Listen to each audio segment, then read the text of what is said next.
বাংলাদেশী কৰায়ত্ব কৰা সন্দৰ্ভত আমছুৰ প্ৰতিক্ৰিয়া বাংলাদেশী কৰায়ত্ব কৰাৰ নামত চৰকাৰে সংখ্যালঘু লোকক হাৰাশাস্তি কৰাৰ অভিযোগ আমছুৰ সভাপতি ৰেজাউল কৰিম চৰকাৰৰ প্ৰকৃত ভাৰতীয়ক সন্দেহযুক্ত বাংলাদেশী বুলি আটক কৰি চৰকাৰে দমনমূলক নীতি চলোৱাৰ অভিযোগ ভাৰতীয় সকলো নথিপত্ৰ থকাৰ পিছতো জানি বুজি সংখ্যালঘু লোকক হাৰাশাস্তি কৰা বুলি মন্তব্য ৰেজাউল কৰিম চৰকাৰৰ এফালে বিদেশী নামত প্ৰকৃত ভাৰতীয়ৰ ওপৰত অত্যাচাৰ বন্ধ কৰাৰ দাবী আমছুৰ মুখ্য উপদেষ্টা আইনুদ্দিন আহমেদৰ চৰকাৰে অত্যাচাৰ বন্ধ নকৰিলে হাজাৰ হাজাৰ সংখ্যালঘু ৰাইজ ৰাজপথলৈ ওলাই আহিব বুলি হুংকাৰ আইনুদ্দিন আহমেদৰ আমছুৱে গঢ়ি তুলিব তীব্ৰ গণতান্ত্ৰিক আন্দোলন যি ধৰণে অসম আৰক্ষী আৰু অসম চৰকাৰে ভাৰতীয় নাগৰিকৰ ওপৰত অন্যায় আৰু অত্যাচাৰ কৰি আছে এইটো কোনো পধ্যে সহ্য কৰিব নোৱাৰি আমি স্পষ্ট কৈছোঁ প্ৰকৃত বাংলাদেশী যদি অসমত আছে তাক চালি জাৰি চাই বাংলাদেশৰ লগত চুক্তি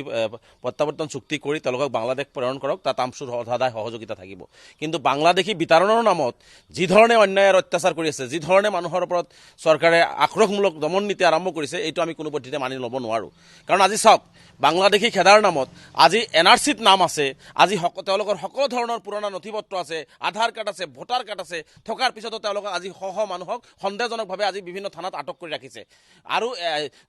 আমি বিভিন্ন কেছ দেখিছোঁ যিবিলাক মানুহৰ কেছ চলি আছে যিবিলাক মানুহ ইতিমধ্যে ট্ৰাইব্যুনেলৰ ট্ৰায়েল চলি আছে সেইবিলাক মানুহক তেওঁলোকে উঠাইছে যিবিলাক মানুহ হাইকোৰ্ট সুপ্ৰিম কোৰ্টে বেল দিছে ইতিমধ্যে ভাৰতীয় বুলি ডিক্লেয়াৰ কৰিছে সেইসকল মানুহক উঠাই আছে তাৰমানে এইটো সম্পূৰ্ণভাৱে পৰিকল্পিতভাৱে অসমৰ মুখ্যমন্ত্ৰী ডাঙৰীয়া অসমৰ গৃহ বিভাগ বৰ্ডাৰ পুলিচে মিলি অসমৰ ভাৰতবৰ্ষ বিশেষকৈ অসমৰ মুছলমানসকলক ধৰ্মীয় সংখ্যালঘুসকলৰ ওপৰত এইটো অত্যাচাৰ কৰা হৈছে গতিকে এই অত্যাচাৰ স্পষ্টভাৱে আমি কৈছোঁ বন্ধ কৰাৰ কাৰণে আমি দাবী উত্থাপন কৰিছোঁ বাংলাদেশী আছে বাংলাদেশী চালি জাৰি চাই প্ৰত্যাৱৰ্তন কৰক তাত কোনো আপত্তি নাই আমাৰ তাত সহযোগিতা থাকিব কিন্তু প্ৰকৃত ভাৰতীয় নাগৰিকৰ ওপৰত আজি গুৱাহাটীত আজি দেখিছোঁ যে ৰাতি কথা নাই বতৰা নাই কোনো কেছ নাই কোনো নোটিছ নাই তাৰপিছত তেওঁলোকক উঠাই আনিছে খোৱা পানী এটোপাল তেওঁলোকক দিবৰ কাৰণে পৰিয়ালে মানে বিচাৰিছে সেই খোৱা পানী টোপাল তেওঁলোকক দিয়া হোৱা নাই আজি মুখ্যমন্ত্ৰীক মই চেলেঞ্জ কৰিছোঁ যিসকল মানুহক তেওঁলোকে কৰায়ত্ব কৰিছে যিসকল মানুহক তেওঁলোকে মানে সন্দেহ কৰিছে 90% ভাৰতীয় নাগৰিক আজি ডিটেনশ্যন কেম্পত থকা মই আগতে কৈছোঁ যে মুখ্যমন্ত্ৰীক মই প্ৰত্যাহ্বান জনাইছোঁ বৰ্ডাৰ পুলিচক প্ৰত্যাহ্বান জনাইছোঁ শ্বেতপত্ৰ প্ৰকাশ কৰক তেওঁলোকক ভালকৈ আইনী সাহায্য দিয়ক তাৰে 90%তকৈ বেছি মানুহ ভাৰতীয় নাগৰিক হিচাপে প্ৰমাণিত কৰিব পাৰিব আজি সেইকাৰণে আজি অসম চৰকাৰে কেৱল মাত্ৰ ধৰ্মীয় সংখ্যালঘু হোৱাৰ কাৰণে অসমত এটা অস্থিৰ পৰিৱেশ এটা ভয়ংকৰ পৰিৱেশ সৃষ্টি কৰিবৰ কাৰণে ভোট বেংকৰ ৰাজনীতি কৰিবৰ কাৰণে এনেকুৱা ধৰণে তেওঁলোকে মানে নিৰ্মমভাৱে সাধাৰণ জনতাক আক্ৰমণ কৰা আৰম্ভ সাধাৰণ জনতাক বাংলাদেশীৰ নামত অপবাদ দিয়া আৰম্ভ কৰিছে ৰাজ্যখনত অসম চৰকাৰে বিদেশী খেদাৰ নামত অবৈধ বাংলাদেশী বা বিদেশীৰ নামত যি মানুহক আটক কৰিছে এইটো সম্পূৰ্ণৰূপে এটা হিটলাৰী শাসনপন্থাৰে এই কাৰ্য কৰিছে আমি আমছুৰ ফালৰ পৰা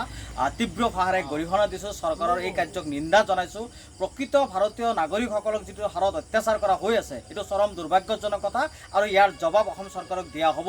আজি বিদেশী আজি 1971-24 মাৰ্চ যিটো কাট অফ ডেট তাৰ পিছত যিসকল বিদেশী আছে সি হিন্দু হওক মুছলমান হওক তেওঁলোকক খেদক আমাৰ কোনো আপত্তি নাই অবৈধ বাংলাদেশী অবৈধ বিদেশী বা ট্ৰিবিউনেলছে যিসকল ডিক্লেয়াৰ কৰিছে বিদেশী বুলি তেওঁলোকক খেদক আমাৰ কোনো আপত্তি নাই কিন্তু যেনেকুৱা যিটো পদ্ধতি চৰকাৰে যি আৰম্ভ কৰিছে এই স্বৈৰাচাৰী শাসন অৱসান হ'ব লাগিব এই অত্যাচাৰ বন্ধ হ'ব লাগিব নহ'লে আমি আমছুৱে চৰকাৰৰ বিৰুদ্ধে তীব্ৰ গণতান্ত্ৰিক আন্দোলন গঢ়ি তুলিম